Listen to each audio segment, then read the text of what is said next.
You know, Amir Khan might just be the biggest movie star outside of Hollywood. He is the undisputed king of Bollywood with a B, which means he's got fans. I'm talking a few 100 million fans. Listen to this. 2008, Amir starred in Gajini, which, by the way, was inspired by the Hollywood film Memento. Gajini became the highest-grossing Bollywood film of all time. That is, until last year, when it was surpassed by another movie called 3 Idiots. Out of control, Who starred in 3 Idiots? You got it, Amir Khan. But Amir is successful for more than just the movies he's been in. He's actually earned success on his own terms. He defied the conventions of Bollywood by only shooting one movie at a time. Plus, he challenges his audience, putting emotionally complex characters and politically sensitive stories on the big screen. His latest film is called Dhobi Ghat, and that actually tackles class and language barriers in his hometown of Mumbai. And talk about a personal project, it was written and directed by a woman called Kiran Rao, who happens to be Amir's wife. Everybody, please welcome to the program, Amir Khan. How are you, sir? Pleasure to see you, man. How are you? Pleasure to see you. Thank you so much for coming on the show. No, it's a pleasure. It was when you were standing over there and the bio was running, and there was the scene where we'd shown a picture of your wife. You had the nicest smile on your face. Yeah. Well, she's wonderful. I'm so glad that I met her in life, actually. Yeah. But think about it, because didn't you initially get a little hesitant to work on a project like this with her? Well, actually, when she told me she was working on a script, I was really nervous. Because I was like, one of these days this script is going to get complete and ready, and then I'll have to read it, and what if I don't like it? And then some people in a relationship don't want to hear the truth about their script. What was she like? Well, she's a very straight up and honest person, so she would like me to say the truth, but it still is, it's still not comfortable, and it's a little heartbreaking if you don't like something your partner has done, and I was nervous about that, so. It doesn't sound very good, but I was hoping the script would never be complete. That's the truth. And then one day, she said, "Okay, I'm ready," and I was like, "Okay." So I said, there's a cousin of mine who's a brilliant filmmaker back home in India, and he's kind of a bit of a hermit, so he's kind of moved away from filmmaking over the last 5 or 8 years. And so I said, let's go and meet him. He lives in the south of India. And I said, let's go and meet him and, let's hear the script together so you can read it out to us. And I thought if he didn't like it as well, then I'd have some numbers on my side, And so we did that. We actually went to Kunur, which is in the south of India. It's a lovely hill station there. And she read it out to Mansoor and me. And I just loved it. I mean, from the first scene itself, I got sucked into it. And I found her writing so delicate and brilliant, and the way she's written her characters, the voice of each character is so, unique and different. And, I fell in love with the script, and I fell in love with her once again, actually. Yeah. It's really well written. And you totally knew that was going to happen. No, but that's the truth. That is the truth. And when I began working with her, writing a script is one thing, but actually making a film is another. And to be a filmmaker, to be a film director, to be a good film director, you have to be a really good leader, because you're dealing with people and you're trying to get the best out of them. She's got amazing qualities as a director. She's very sensitive towards her actors. She's got a great energy about her, so everyone loves her, and she's a great leader, which all of us are really happy to follow her. So I feel really happy and privileged to be part of this film, and I feel so proud of Kiran. Yeah. The translation of the title is as Mumbai Diaries. Yes.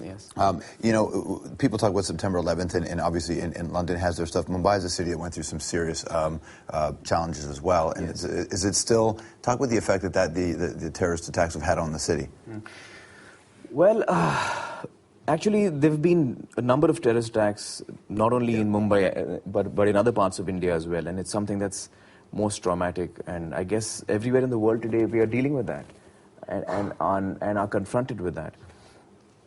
Sometimes I feel that as people, not only in India, but all over the world, I feel as people, we have forgotten the power of forgiveness, and the power and the healing power that forgiveness has.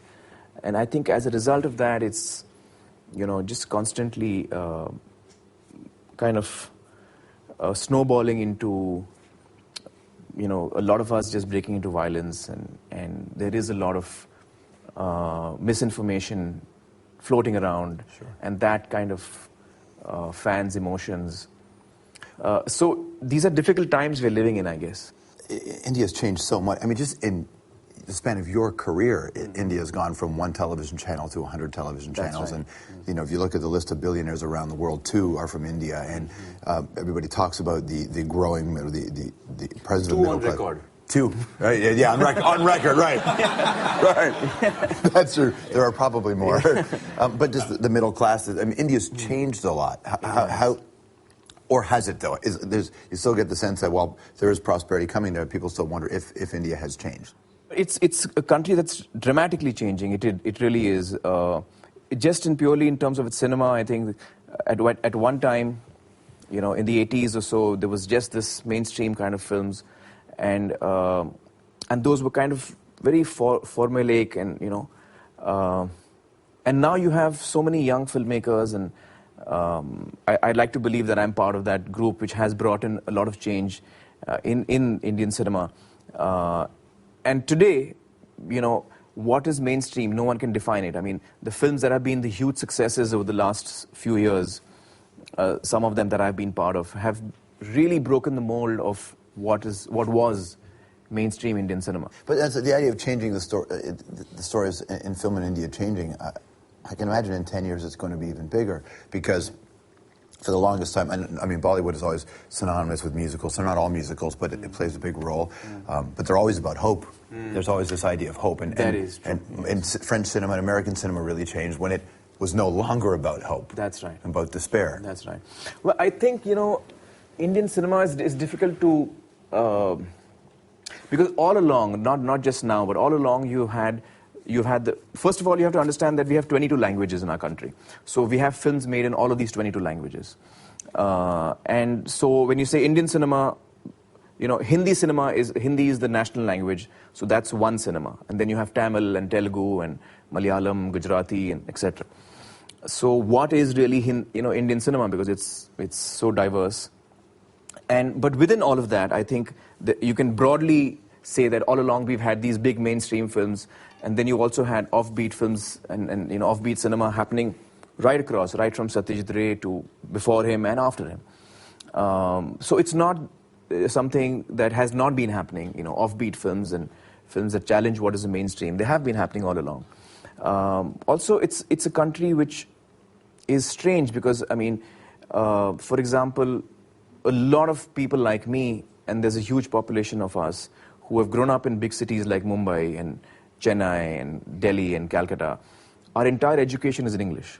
So English becomes our first language, and we think in English. And for many, English is the only language. Yes, that is also true. But what happens is, for someone like me, I have strong influences on me which are Indian. And then I also have strong influences on me which are from all over the world, because all my reading is in English. I haven't read a single book in Hindi. So I've read authors, I mean, when I was a kid, I was reading Enid Blyton.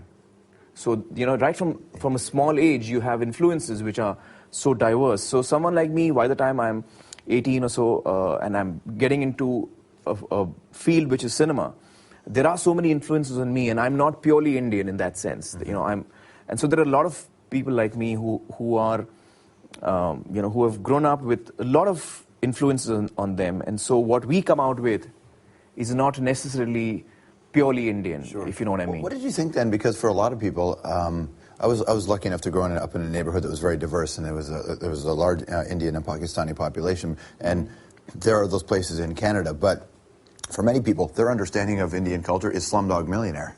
And that really, what did you think of that? Well, I thought the film, I can see why it did well. I can see why it really connected with people, and I'm a big fan of Danny, and I was so happy for him and his entire team that the film did so well.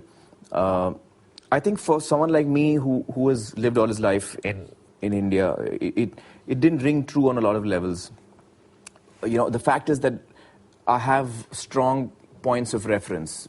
Being an Indian, I have strong points of reference. So when cops in the police station speak in English, it doesn't seem correct to me. Or when the slum kid speaks in English and in a British accent, you know, it kind of jars, you know. But I can 50 see... 50 years ago, maybe that would have happened, right? The British accent. So I think that, you know, unfortunately, you know, for a film like Slumdog, and because it's not really an Indian point of view, I think Danny is someone who's not Indian, and that's his take, and I think he's hugely talented, but it's not really how India is. You know, unfortunately, I have a strong reference point, so I can't help but react that way. But I can see why people who don't have a reference point love the film. For sure. Yeah. All right, stick around. We're going to actually play some anthropology with Amir Khan right after this. All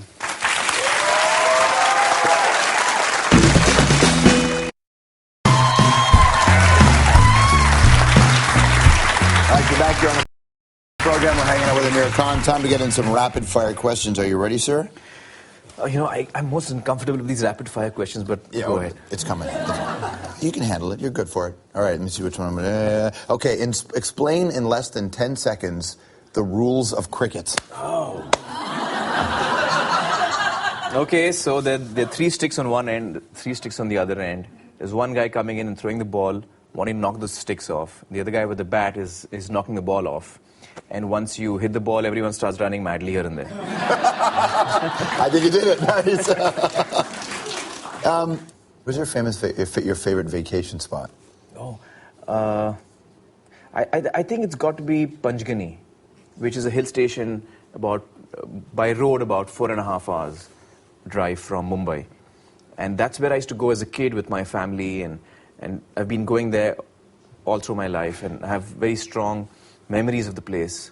We've had artists on the show who, you know, they make the projects. You know, George, I've been looking at you all along, and I'm wondering where I've seen you. And I've just realized I was at the opening film. Yes. The hockey film. That's right, yes. And you were in the film. I was in the film, yes. Yeah. That's funny. You were in the film. Yeah, that's where I'd seen you. Oh, so you were at the opening of the film festival. It was a really enjoyable film, great fun. Yeah. It was really refreshing to see, you know, Canadians breaking out into songs.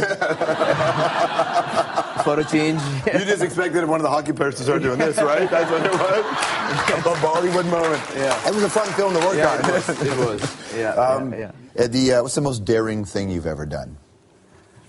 Well, it wasn't a very smart thing to do, but in a film I had to run on the railway tracks onto an oncoming train, and I decided to do the shot myself. And in the script it read that, you know, my character, Siddharth Marathi, he jumps off at the last second. And when we shot the sequence, I had no idea that I was actually jumping off the last second, because the train was a good, you know, maybe 30, 40 feet away when I jumped off. But that distance the train covers in a second. Yeah. Which I discovered in the editing room. You know, when you can actually time, you know, the footage. And I realized that when I jumped off to when the train reached where I was, it was 1.2 seconds. So the train actually missed me by 1.2 seconds, which was very scary, because after that I couldn't sleep for days. Yeah, no kidding, man. All right, last question. Why aren't fish and chips as popular in India as curry is in the UK? Oh, yeah. Well, you know, I guess because it doesn't taste as good. The film is called Dhobi Ghat. Amir Khan, everybody. Great to see you. Thanks for coming on. Really appreciate it. Stroumboulopoulos is the website. Next time, my friends. We'll see you next time.